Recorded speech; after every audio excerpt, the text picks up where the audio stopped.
And welcome back, everyone. Welcome back to another week, another edition of WTL World Team League 2024 Summer Code S Round 9, day number 1. I'm, of course, SI VIP, and with me, I'm joined by these amazing players and the beautiful people in the chat. We're here with day 1 of Round 9. We're a day early. As a reminder, typically WTL is over the weekend. Typically, WTL is Friday, Saturday, and Sunday, but this week specifically, we're a day early. We're winding it back a little bit. It's going to be a day early here Thursday, Friday, and Sunday. We are skipping Saturday for whatever reason. I'm not too sure why, but we are skipping Saturday instead, and we're looking to embrace StarCraft here a day early on this lovely Thursday night. And here we go. We have our first matchup. It's going to be Spirit versus Nanami. It's going to be Psystorm Na'Vi versus Mystery All Gamers. Oh boy, here we go again. The lineups are out, and we have quite a lineup. It's going to be Spirit, MaxPax, and Gerald up against Nanami, Kofi, and Cyan as they're going to be facing off. Again, Mystery All Gamers coming in as a bit of the underdogs here. I do have faith in both Kofi and Cyan. Nanami, though, is going to be an interesting first pick here for the team. Oh boy, has a lot to prove. Is more of an up-and-comer in the Chinese region. Is still yet to really prove themselves, and they have quite a challenge up ahead of us. Oh boy, they have one of the best Terrans in Europe. And here we go in the bottom left-hand corner. We have Nanami for Mystery All Gamers. And in the top right, we have Spirit for Psystorm Na'Vi. Here we go. Spirit rocking his new apartment. Rocking the new setup here. Do love to see it. I could be mistaken. You can correct me if I'm wrong. Did he move? Like somewhere else? Or is he in the same apartment just like with a different camera angle? I've yet to confirm, but ever since last week, we've noticed. Spirit has got a different background. Does have a different background. We know, Papi. We know. We noticed. But now we're settling in. As a reminder to the format of WTL, it's going to be a best of 7. It's going to be a full best of 7, but it is constructed by all of these individual best of 2s. We have 3 best of 2s lined up for us. If we are tied up 3-3 by the end of it, we will have a best of 1 ace match to determine the winner, to determine our champion here for at least this matchup for this round. As we are going to be settling in, it is going to be an economic open out of Spirit. He's going for an eBay block across the map, but back at home, it's going to be a Rax Expand setup, single gas opener out of Spirit. Meanwhile, Nanami going for a standard Gate Cyber Expand. So nothing too crazy out of our Protoss, and Spirit is just being a little bit greedier here early on. Not just greedier, but also looking to delay the expansion across the map of his opponent. So not a bad setup. I believe because of the eBay, we're going to be going factory before CC. We'll see if that's what we embrace, or if we still go for the command center. We'll keep an eye on Spirit. Meanwhile, Nanami forced to take the natural. Forced to expand at the third base location instead, as we did not scout in time. And the brutal thing about this kind of setup here is Spirit is indeed expanding back at home. But the brutal thing is you are now vulnerable. And because the Protoss player has to defend both the main base and the third base, we are going to be left exposed here to units like Hellions, Reapers, Cyclones as well. Early game aggression is now that much more viable and that much more potent from the side of Spirit. So we'll see if he can make use of it. We'll see if he chooses to, or if he chooses to be a little bit more passive and just, make his opponent uncomfortable and just get into a macro game. Spirit, he's known for his greed, he's known for his macro, at least in most matchups. We'll see if he embraces that here. Meanwhile, just scouting across the map, just trying to get a read on what's going on. No tech of choice yet from Nanami. And our eyes are on that probe. Interesting. Second gateway has been thrown down, and we'll see if we do embrace our proxy here with that scouting worker. For now, just easing our way into this to have our factory-based follow-up. Also, before I get ahead of myself, my apologies. Oh my god. Shout out to Baby Links in the chat as well. We did get a raid during the countdown screen. We did get a raid earlier, so thank you so much. Hope you had a great stream. Hope you had a great ladder session. I am clean, is what I will say. I'm clean, Papi. We are settling in. We do have additional gateways on the way. Interesting setup here by Nanami. Interesting, as additional gateways are on the way. Do see Spirit fighting for map control. Alas, is going to bleed out all these Marines. It does try to target fire some of these Stalkers, but alas, will be cleaned up. Following it up with a 1-1-1. And if I'm not mistaken, Nanami still has not thrown down either a Stargate or a Twilight Council. I'm really perplexed and curious as to where this is going. Well, what are we cooking, Papi? What are we cooking? As yeah, we have a 3-gate opener back at home, and I guess a 4th gate across the map? Question mark? The pylon is done. And show us our production or our take of choice. I'm caught a little bit off guard, not gonna lie. caught a little bit off guard. There we go, we're gonna be reinforcing across the map. We're gonna be moving out initially with our 3, or I should say 6 stalkers. Are gonna be rallying back at home. Spirit is set up with bunkers, gonna be set up with our initial marines. Medevac's already on the way. We have finally a tech of choice, Nanami going for a robo opener across the map.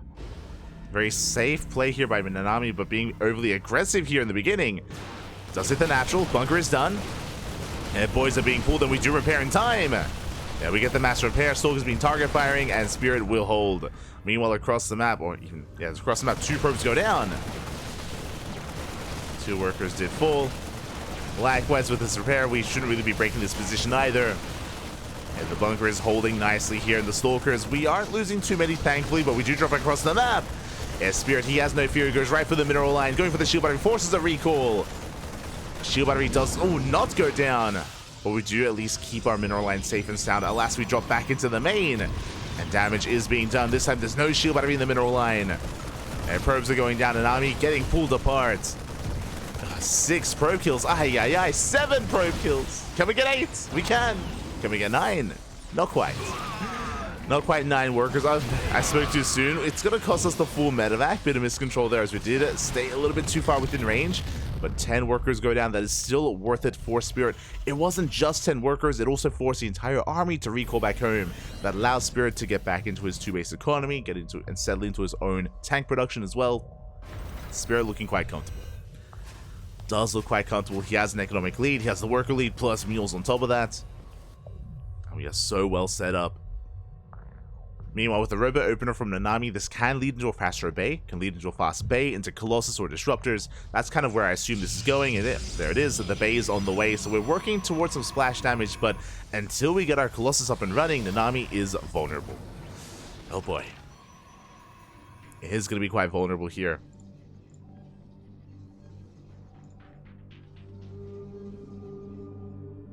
As a Spirit is just going to be able to settle in back at home. We have upgrades on the way, +1, a stim, 3rd TCs in production as well. Meanwhile, across the map, Spirit setting up for his Raven harass. And just waiting to hit his timing. We're just waiting for all these upgrades to kick in before Spirit can move out across the map. Until then, Nanami does have breathing room, true. Does have some breathing room.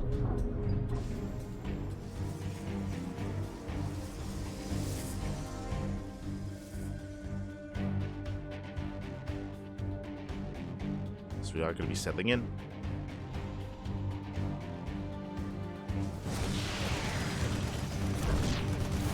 Yeah, auto turret does dive into the main base. 2 auto turrets, even probes are going down. 5 worker kills here in the main. The Raven barely does survive as well, and there's no way to chase. Remember, there's no Twilight Council, there's no blink. We cannot keep up. Instead, we do see Nanami going for his own drop across the map, but we have a tank within range. Bio army not too far away either. And we do deflect the drop. This game looking a little bit bleak here for Nanami. I do want to believe that we can somehow bounce back in this game. I would have said that if we had gone for Disruptor first, then maybe we can pop off. Actually, not the first time we've seen it. This week even, we've had many a PvT where a Protoss player is down 30, 40, 50 army supply, and then we land like 3 good Novas, and then we win. Like it's happened actually quite frequently this week, involving players like MaxPax or players like Trap, Classic, some of our other Korean Protosses, and of the like. Master is another one, the Brazilian Protoss. There are ways to bounce back, but alas, we're relying on Colossus, which is a more consistent form of splash damage, but we are being overwhelmed. Yeah, the tanks, they do siege up. We collapse on the main army. There's barely any support for the Colossus. And we get caught out of the open, and Spirit is stimming on forward. We do have an overcharge. We do have a shield battery here at the 3rd base. Spirit rotating over at the same time. Nanami does hit the natural. Going for the main. Going for the middle line, and some SCVs are getting picked off. Not bad. We got 4 SCVs across the map. 5 SCVs even. But can we hold? That is the question. Big tank volleys going off. And Nanami just cut off from his own natural. Nexus under fire, reinforcements on the way. And Spirit is just snowballing out of control with this. The Colossus are looking so exposed. The boys are being pulled. They have to be. And they are all going down, and there's still just not enough to support this army. The Colossus, they go down one after the other. That's all we had left. We have 1 more Colossus coming out. We still have plenty of fire, plenty of Marines, plenty of Marauders, even the 1 Viking as well going ham. And how can we engage? How can we even save the third base? We cannot. GG gets called and Spirit takes game number 1. GG, well played. A solid game there out of Spirit. An interesting game out of Nanami is what I will say. As a reminder, Nanami went for a triple gate opener. Oh my god. Spirit Gaming will be casting Platinum R8 versus Shopify. But here we go. We're jumping in the top left-hand corner. We have Nanami for Mystery All Gamers. And in the bottom right, we have Spirit for Psystorm Navi. But yeah, we're going to be featuring Lambo and Scarlet later on. So we have some Zerg players for you later on in the evening. Don't worry. We got them. For now, we are focusing on Mystery versus Psystorm. Again, Spirit is coming in as the heavy favorites, but that's why Nanami can come out of left field and come out with something more prepared. You know, we can pull a bit of a Starving Camels, if you will. If you recall, Starving Camels, they were infamously known a year ago for being able to take down some big names, players like Maru, players like Serral, players like Raynor, with some like hyper specialized builds and just pop off in the team league in WTL. Good times. good times, sorry. Good times. Typically, they would come in with a prepared build for Game 2. For those that are curious, it is loser's pick. So, Nanami lost Game 1, and Nanami does have a map prepared for Spirit coming into Game number 2. And this does give them give the losing player the opportunity to bounce back with something a little bit more specialized, something a little bit more prepared, and does often work, actually. Does often work. That's why here in WTL, we have upsets more often than not. We get a lot more upsets in WTL thanks to that. Thanks to the lack of veto process. Allows us to feature some maps that we often don't see. Maps like Post-Youth, maps like Dynasty, maps like Crimson Court, Amphion as well. Maps that are often vetoed, and we're able to cover them a lot more often here in WTL. Which I do appreciate. Do appreciate it, man.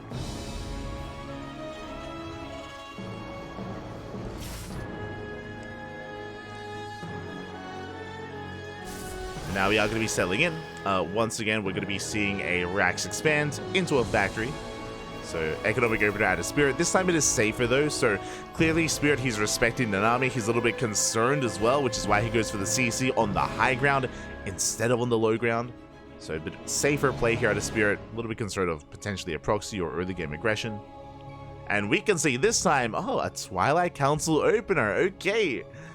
Much earlier Twilight Council here out of Nanami.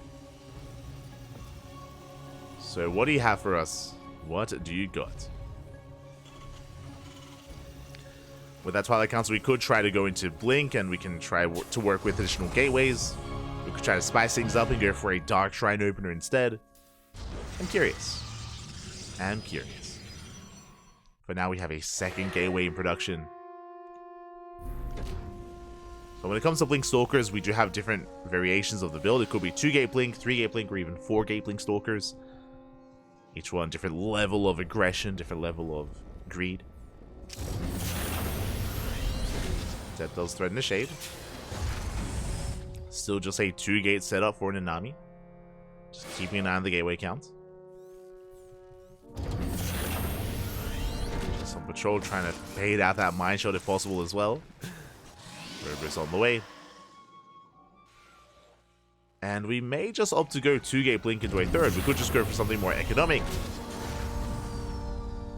To have the option. Yep, there it is. Third base is on the way for Nanami, so we are just going to be calming things down.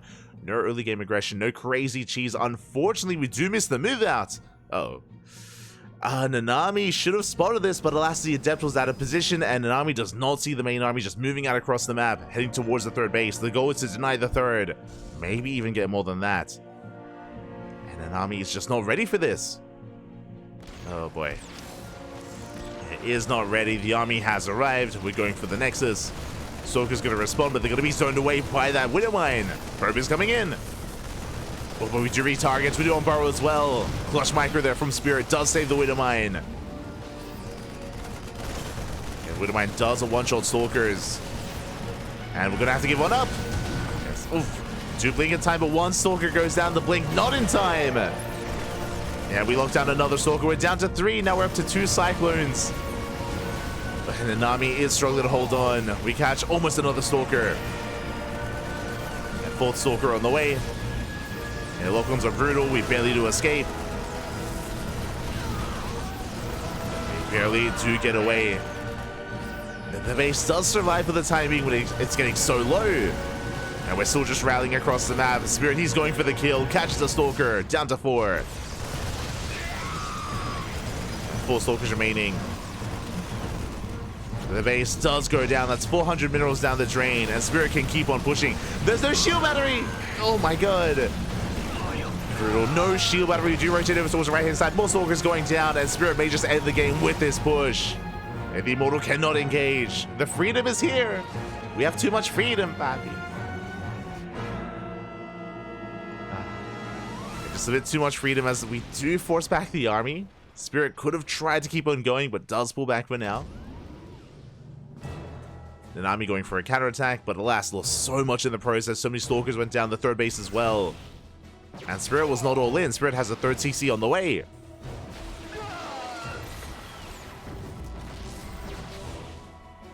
The TC is on the way. We do catch 2 of these Cyclones. One of them barely escapes. Oh my god, that made it getting so low. So low, but.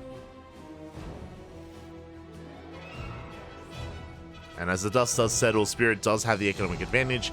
You may look at this and see Nanami is up in workers, true, but Spirit has mules, so still has a better economy. Likewise, that third CC is already done, morphing into soon to be an orbital. Soon to be landed on location. And the pressure is on Nanami to fight back. But now just going to try and contain his opponents. Ideally, we delay the third. We can delay the third base. We can contain Spirit on 2 bases for as long as we can. Take our own third base. Going to try and dive into the main. Risky move. We do blink in. Do blink in. Tank is in position. We catch the Observer. Observer is going to go down. And we even catch some of these Stalkers. 1, 2 Stalkers falling. Ay, ay, ay. Unfortunately, Nanami not getting much damage done in the main. Now here comes the second wave. And this is lined up with all these upgrades. Combat Shield's just finished. Stim is going to finish up in 10 seconds, so it's +1. It's all lined up by the time the army moves out across the map. By the time it gets to the third base, we will have everything we need. And Nanami is up against the wall. We do have a Colossus. We have Force Fields. Force Fields can try to slice up the army and try to pick this army apart. But the tanks, they do siege up. And they're slowly encroaching upon the third. And the tanks are pushing forward.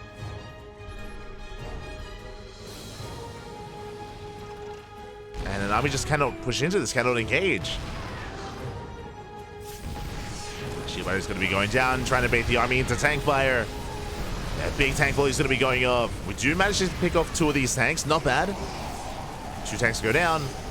But now we can trade with those Stalkers. They come in just in time. Nanami, he's holding. Is going to be holding on. Does force us back, does save the third base. We survive, let's go. And Spirit has to back off, calm down a little bit. We're done with tank production, getting into Wintermines, getting into Vikings. Getting into those Vikings instead. And Nanami is on the road to recovery here. We're still not quite there yet. We're still, I would say, behind. But now we're taking a 4th.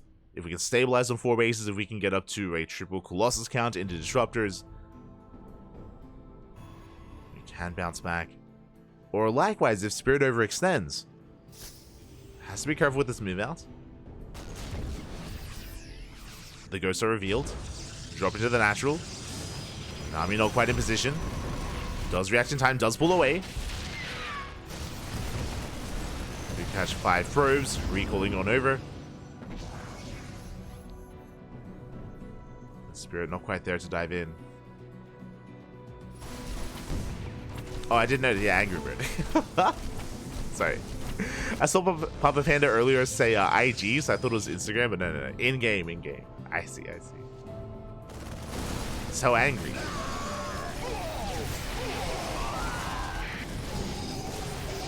Zelrunbai is going to be caught out. So we are reaching that kind of critical mass of Colossus, true.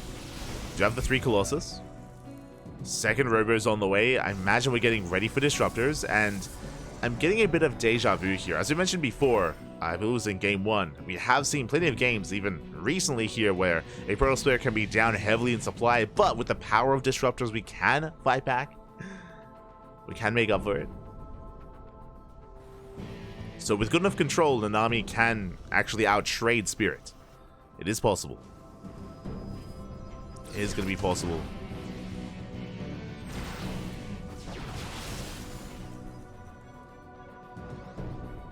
Disruptors are on the way. Likewise, Spirit getting into his 4-base setup. Working towards our AG worker counts. So we have the ideal economy and soon to be maxing out as well. And once again, it's going to be on Nanami to be the defender, to kind of weather the storm, absorb some of these blows. Get into a longer game. Still just the one Disruptor with the main army. Just the one Disruptor so far. 2 more on the way. Army setting up a counterattack. Taking a 5th base as well.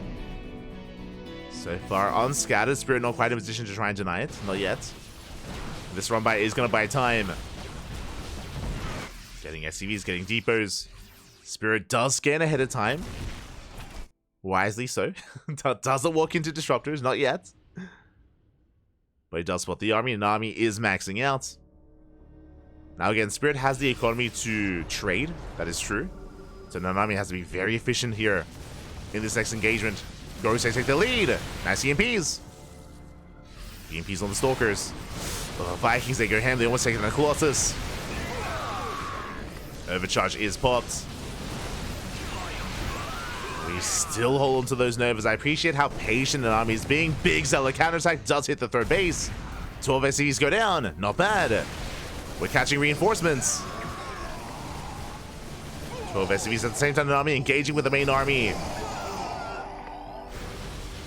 He's going to be pushing in. Colossus still have not fallen. It's a lot of Marauders. First Nova goes off. We have 2 more left. 2 more Novas remaining. Yeah, I do apologize for some of the stuttering. So the clean feed is sometimes a little bit dirty, and I think the observers have noticed. I think the in-game observer is lagging a little bit. But here we go. We do have towards the left-hand side. We dive on the fresh base. We're in position.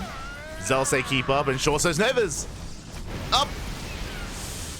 First one, listen, I just show us the Novas, Pappy. We got it. The Zell's are doing damage. But Spirit, he does pull back. The army is holding his own. We hunt down a ghost. Nicely done. The army is overstimmed. And Zell just keep on going. Let's go. Yeah, Spirit is being chased down. At the same time, we shut down most of the Vikings. Every single Viking, actually. Spirit. His attention was elsewhere. All the Vikings went down. The Colossus still stands strong. But Liberators are on the way. They're moving out to counterattack, moving out to harass, and Nanami going right down mid. Going straight for the 3rd. Spirit down in supply. For the first time in a long time. Oh, do we come back home, though, or do we go for a base trade? The armies, they completely miss each other. Now we're coming back. And Nanami does race back home. Spirit, likewise, doing something similar. 12 probes go down. And Nanami throws down a Dark Shrine and a Stargate. Sky Toss on the horizon here. Okay.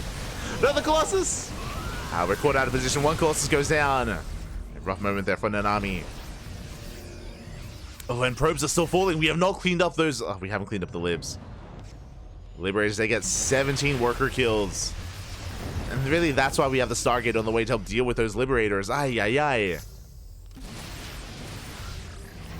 Speaking of, here comes that freedom. This is why we need that Sky Toss.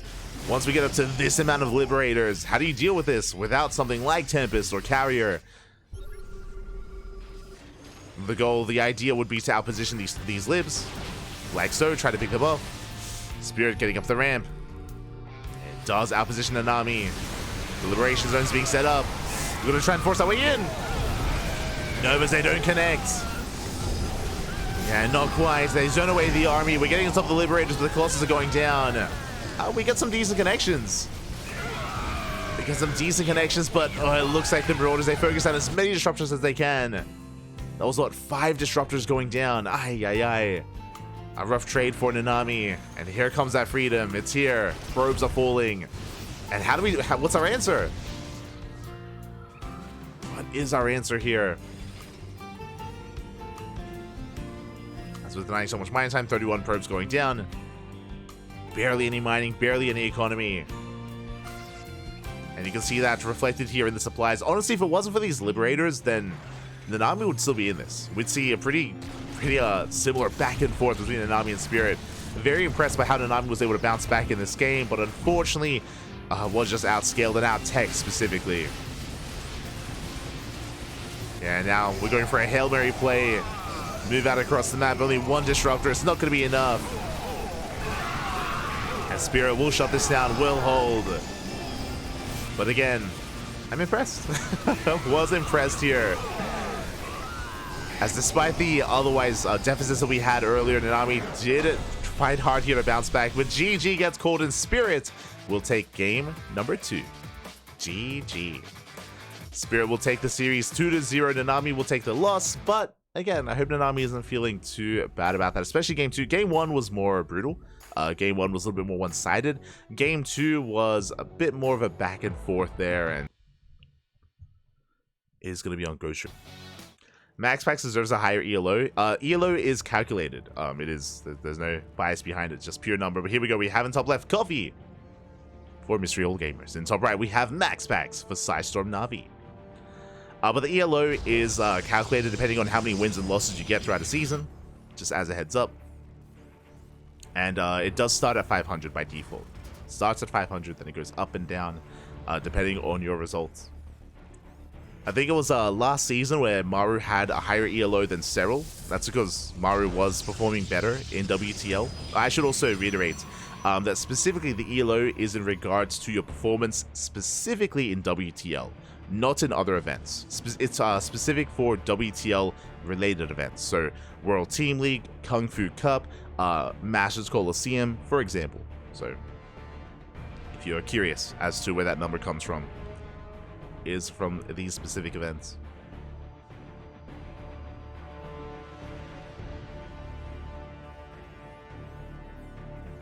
But here we go. We are going to be selling in.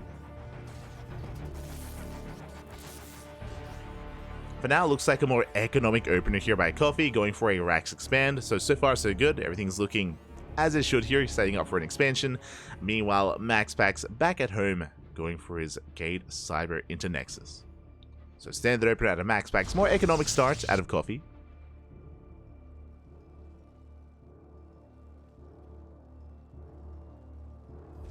Go. Is going for that more economic start. Interesting position with the CC. It's very far in the back line, and it will get scattered. Will get confirmed. It looks like Coffee was trying to go for some mind games here, as that is a very far back position for the CC. It's right next to the main. Designed to try to hide it from MaxPax, but alas, unable to, and is going to be seen. This is going to work against Coffee, because now it means it's going to take even longer to actually move out and land on location. So slightly more inefficient, as we're settling into our factory. Coffee going for his factory follow-up.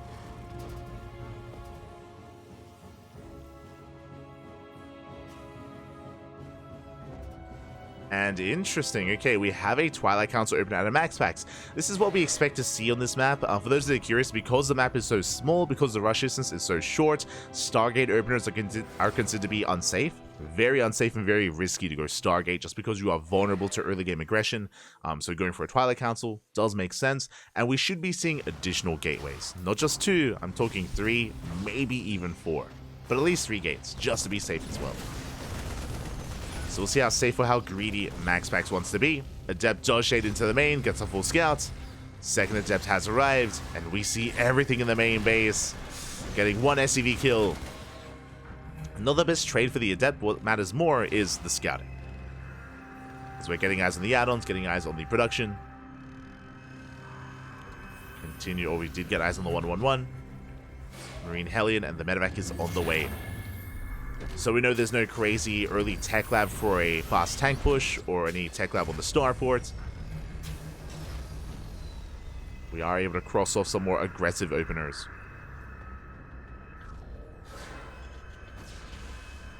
And there it is. Do you see in the production tab? It is not a 3-gate blink. It is 4-gate blink. 4 gateways on the way. Hyper aggression here out of MaxPax.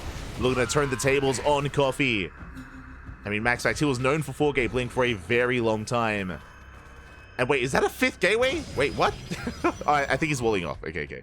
I think the 5th gateway is just to fully wall off, just to make sure he doesn't have to worry about protecting his natural. And he should be canceling that 5th gate.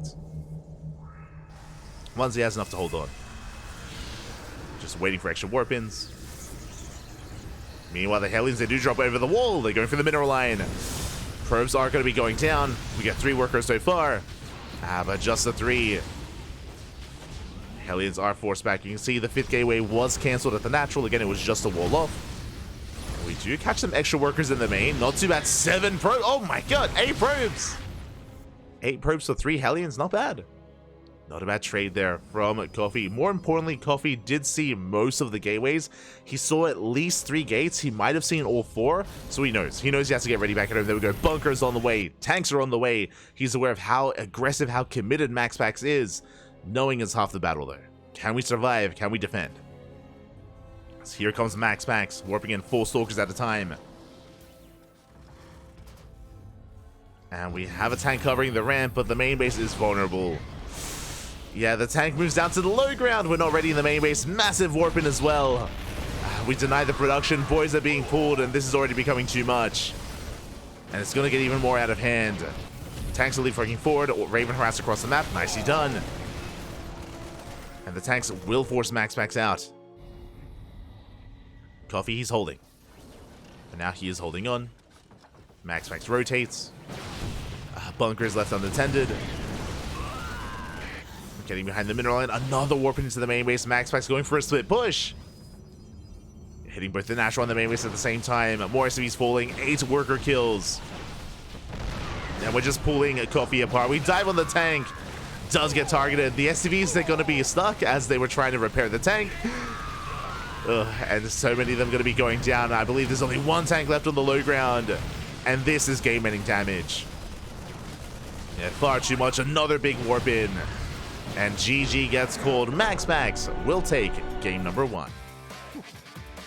GG, well played. Again, MaxPax making use of the map to his advantage. We spoke about this earlier, but Ghost River, it's known. And here we go in the bottom right-hand corner. We do have Coffee for Mystery All Gamers. In the top left, we do have MaxPax for Psystorm Na'Vi. Here we go.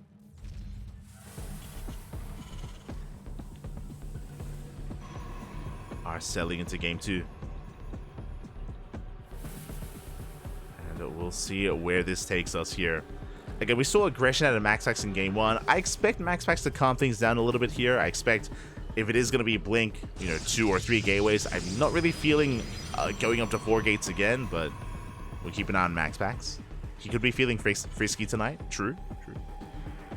Could be frisky, papi.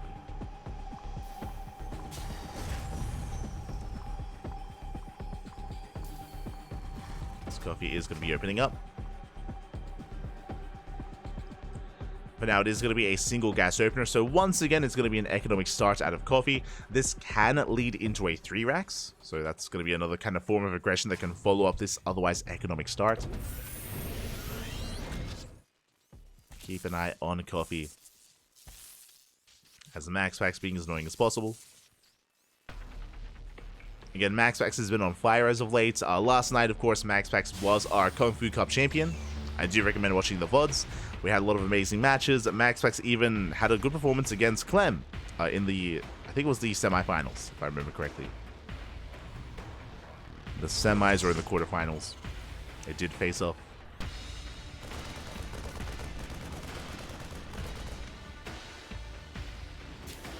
Once again, this is a interesting quirk from Coffee. I don't know if you noticed. So once again, it was a Rax expand from Coffee, but he throws down the CC next to his main. Like, it's really far back. Did the same thing on Ghost River. This time it's not going to be scouted by the probe, so there is that at least. So it is hidden. But yeah, it's an interesting kind of quirk or something unique to Coffee that we're seeing here.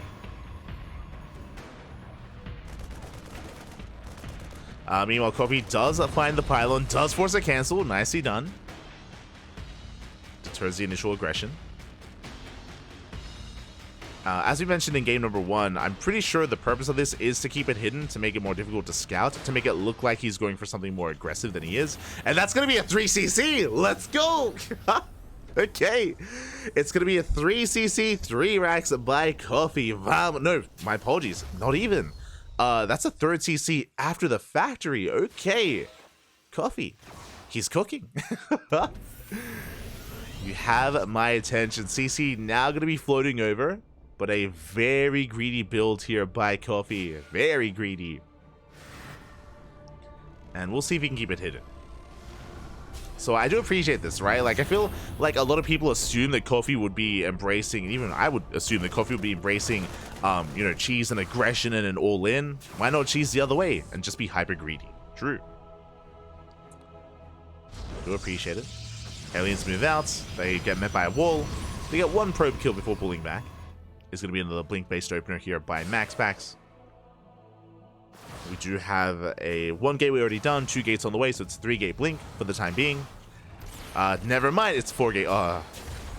So things are looking rough. If I'm not mistaken, I believe that is a 4-gate blink setup once again, unless we just cancel the 4th gateway. It's either 3 or 4 gates.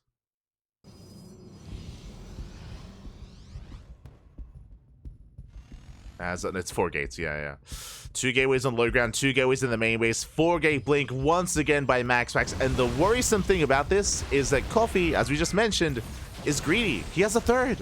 He has a 3rd base. He's delaying a little of his army supply here in favor of that 3rd CC. And that means he's going to have even less to defend. For now, he's trading, bleeding out a Cyclone for a Stalker, a 1-to-1 trade.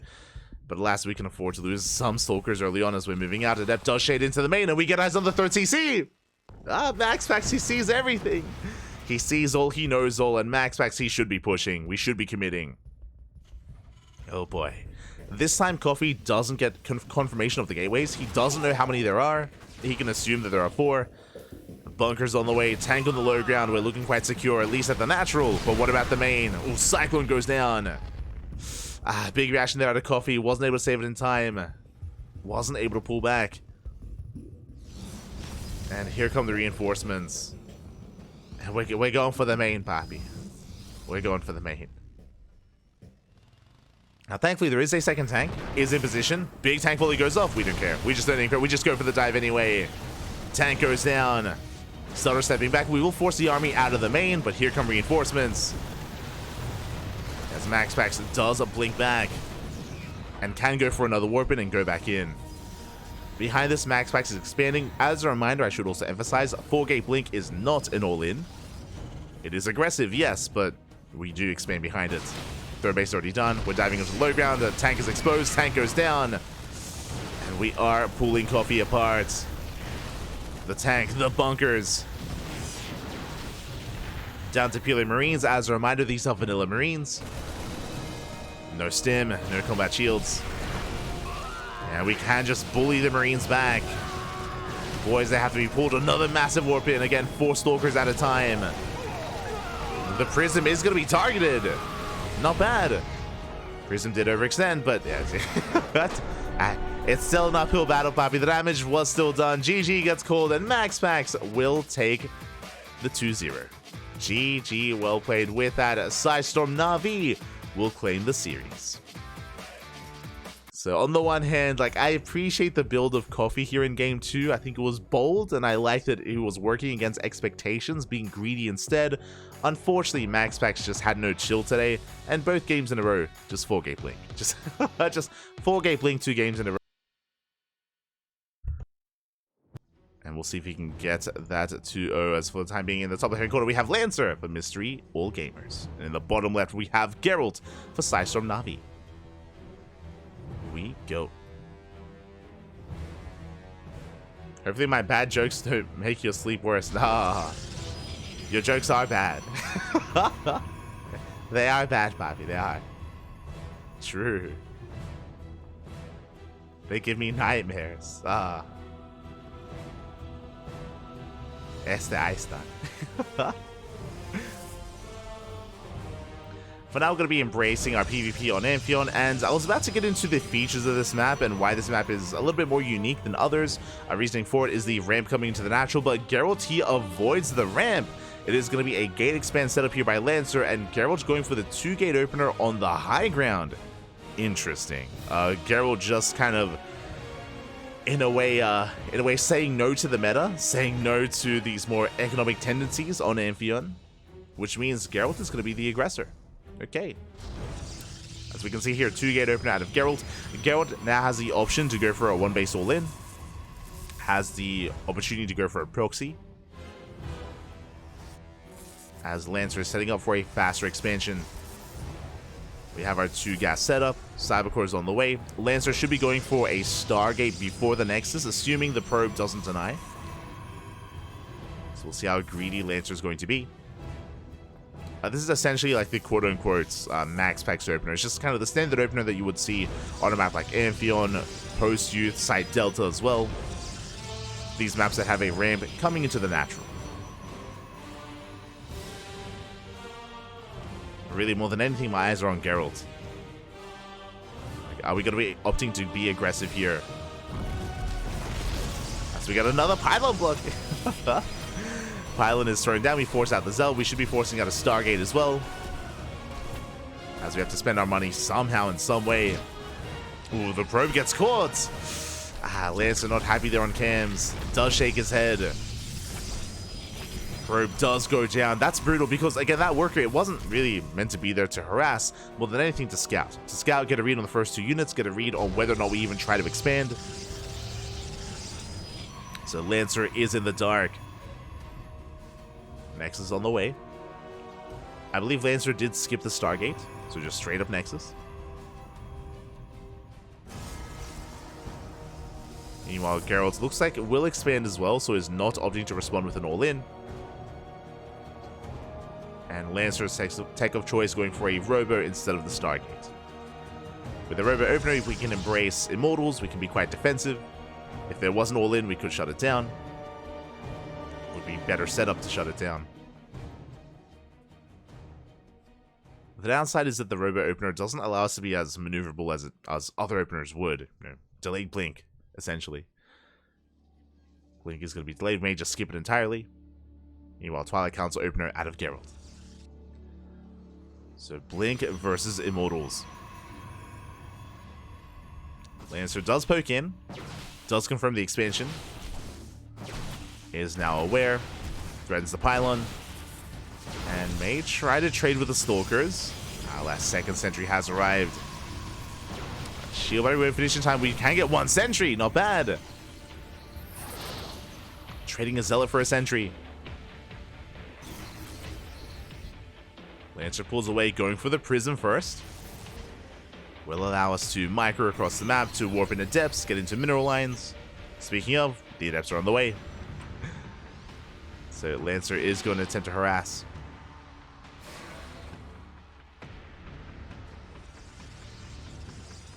So not going for anything too aggressive, just moving to harass across the map, get into mineral lines, pick off workers, while he builds up and gets into a longer game. Likewise, Geralt embracing Blink.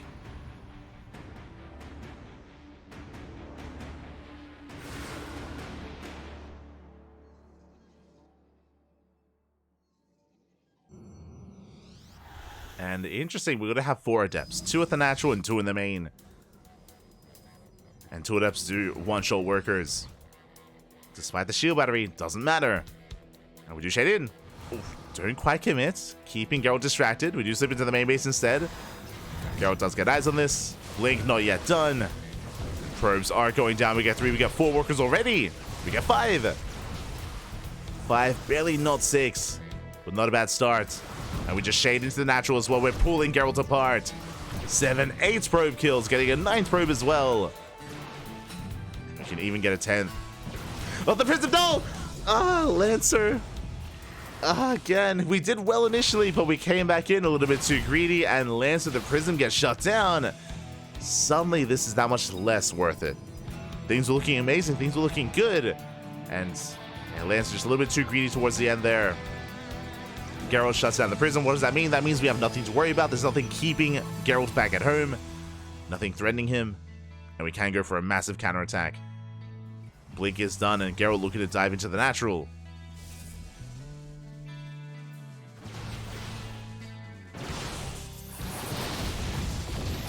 Gets the probe. Doesn't get much more than that. Immortals are in position.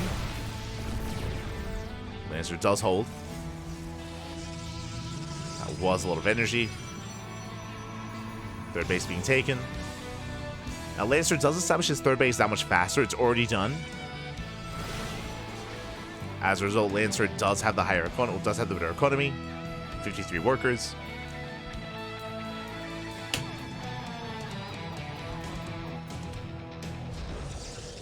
Yeah, we're getting a full 3-base saturation here for Lancer. Building up his immortal count, catching up on Blink, +1. So it wasn't just Lancer getting economic damage earlier, it was also taking advantage of his map control and expanding. Expanding, taking a much faster third base.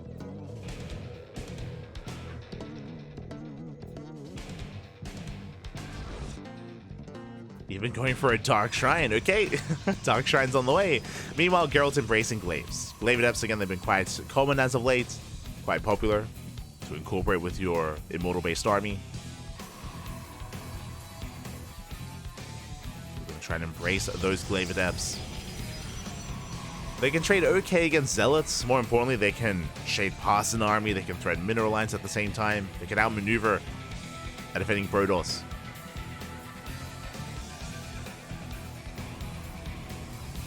We'll see how Gerald does with it. Until then, Lancer is still enjoying a nice supply lead. Did lose the Prism earlier, but still looking strong.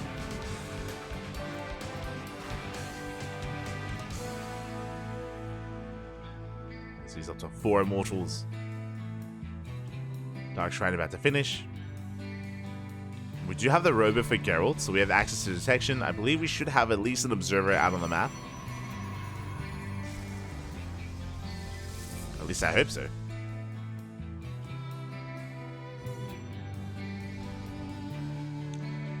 Lancer is building up. Likewise, so is Gerald. Here, the observer's out on the right-hand side. But I don't think Gerald can really do too much here. That is going to be a lot of adepts, though. We're beginning 8 adepts at a time. Adepts going to be threatening a shade at the same time. Workers are going down. And not DTs, just more adepts. And again, they're doing quite a lot here. 6 more probes going down. Gerald's that much more committed. Getting 8 probes. Oh my god. His attention is being pulled apart. DT's now morphing in. We're going to hit the main. And the longer this goes on, the better it is for Lancer. Gerald, he's on a timer in that window. It's closing.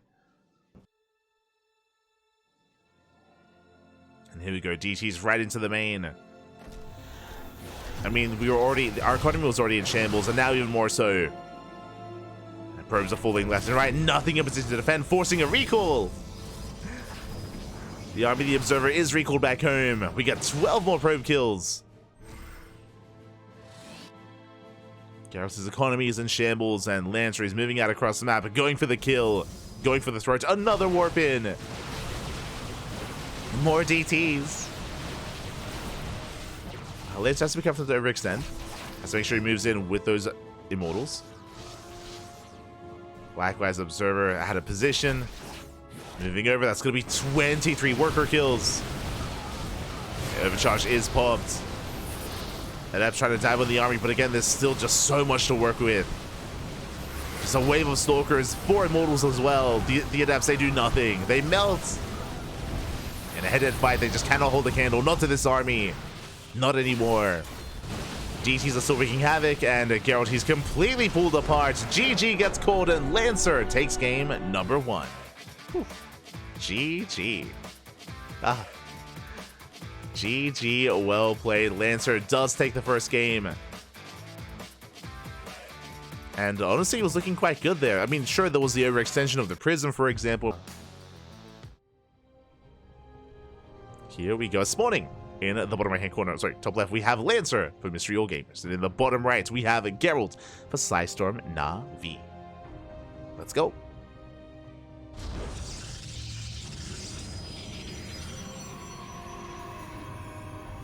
Just step in there, 1v1 Lancer, put him back in his place. But I'm cheering for him.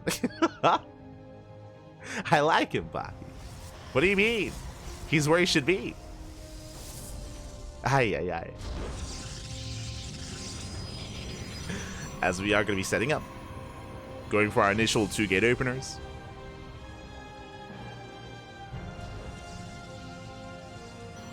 Hey, Lancer, he's got the power of the weeaboos behind him. Well, what can I do?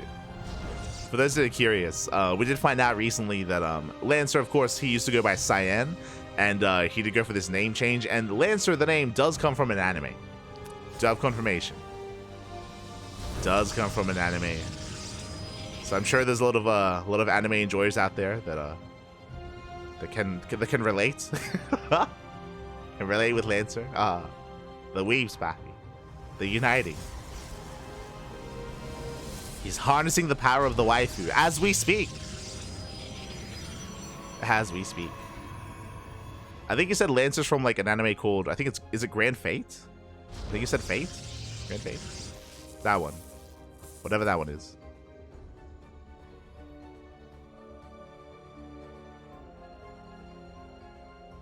Did Gerald's mustache come from anime? I'm sure it did. I'm sure. And now it's gone, Spappy. He's abandoned us. Oh no. Anime, the oldest, most powerful Eldritch being. True, true. Not wrong. As Lancer does set up a proxy pylon. Just getting into our PvP here, it's going to be 2 gate openers all around. Double Stalker out of Gerald, Double Stalker out of Lancer, but Lancer does hide his probe towards the bottom left-hand corner of the map at the goal base location. I'm curious if this is going to be for a proxy Stargate or just a fake proxy pylon to get into the head of Gerald. As Gerald is scouting, is looking for where that pylon could be. Does check his linear 4th base. It hasn't gone any further. Probe is going to be shut down.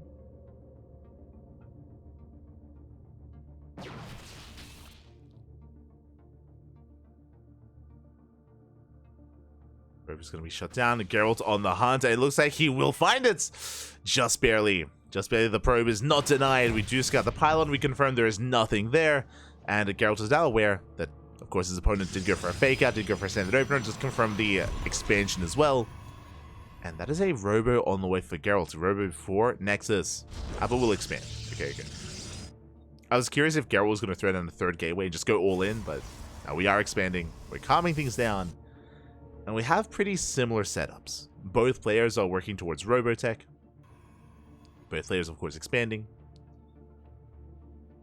And Geralt does have the faster Robo. With that, we can, of course, embrace faster Prism. And there it is. Prism is on the way. And similarly to last game, we can use that War Prism to get into the main base and to get some Adept Harass going. So we'll see if Lancer can survive the aggression, if he can minimize losses and do what Geralt could not in the previous game. Pressure is on. Back at home, Lancer going Immortal first. Not going for the Prism yet. So War Prism is moving out across the map. Yeah. Shout out to Iceland. Posted the explanation on Discord some days ago. Yeah. Iceland. I remember because I'm pretty sure Iceland, he posted it. He's like, oh, but just so you know, I don't watch anime. As he was sweating. He was so whatever you say, Iceland, whatever you say. Like, I just happened to come across this information. I don't know what they're saying, though. I don't understand. I don't know, Papi. I don't know. Whatever you say, Iceland, whatever you say.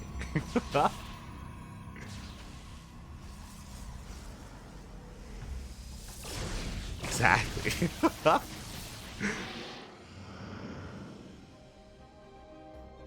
They listed off anime that he's watched. As for now, we're calming things down. We're getting into our 2-base setup.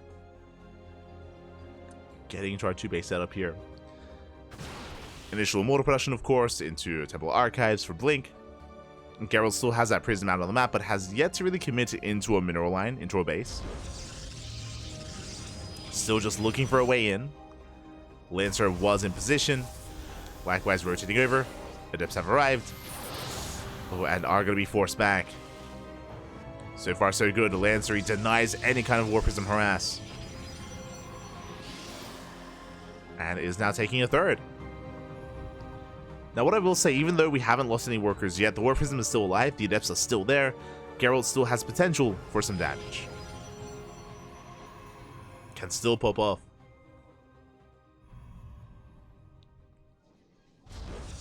As time goes on, it's a little bit less likely, but still has that potential. As both players are calming down. And we're calming things down, a bit of a gentleman's agreement here, no early game aggression. We're settling to our 2 and then 3 bases, taking up. Blink +1. A Forge is delayed for Gerald, so there's going to be a window where Lancer has the upgrade lead and has the upgrade advantage. That is true.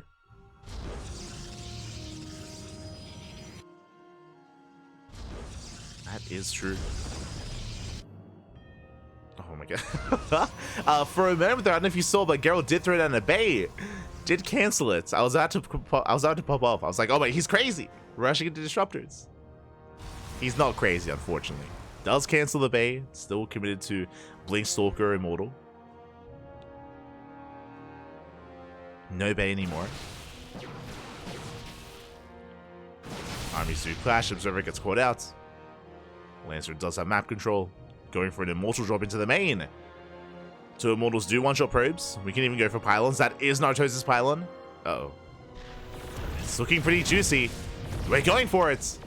Yeah, the pylon's under fire. Blink is done in 5 seconds, and it looks like it will not finish. Oh, we deny Blink. We deny +1, at least for now. We do delay the upgrades. Oh, the Forge is targeted. And that window where we have that +1 advantage is going to be even greater here for Lancer. He starts +2. And we have to restart +1. Ay, ay, ay. Gerald has to start off from scratch. Now Blink will complete. Again, that was so close. Like, it was 2 seconds away. It was so close, buddy. Go for the dive. Oh! Not quite. Prism is safe. Lancer does hold.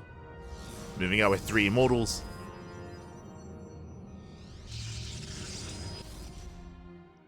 Lancer rotating over, moving towards that natural. Do we have any shield batteries? The Bay is now about to finish off for Gerald. There is a way to come back in this game. To recover. For now, the choke win is brutal. Force was a third down. Gerald is buying time. Oh, that's 4 Immortals. That's insane. Once again, nice force fields. Zoning back the army. Extra reinforcements. The Bay just finished. We have the first disruptor in production. Can we buy time to actually bring it out? Yeah, we down with the reinforcements. Immortal's going to go down. Same can be said here for Lancer. But he does outposition his opponent. Diving on that final Immortal. It's going to fall as well. And Gerald just doesn't have enough. Doesn't have the numbers. We have the overcharge, but the army's out of position. Overcharge not really coming into play. We sniped the prison, but it's just too little too late. GG gets called. The disruptor does not arrive, and Lancer will take the 2-0. GG. GG, well played. Again, Lancer is the ace player for Mystery All Gamers. If there was anyone to put some points on the board, it would be Lancer. He does take down Gerald 2-0, and he does at least redeem himself and his team somewhat here against Psystorm Na'Vi.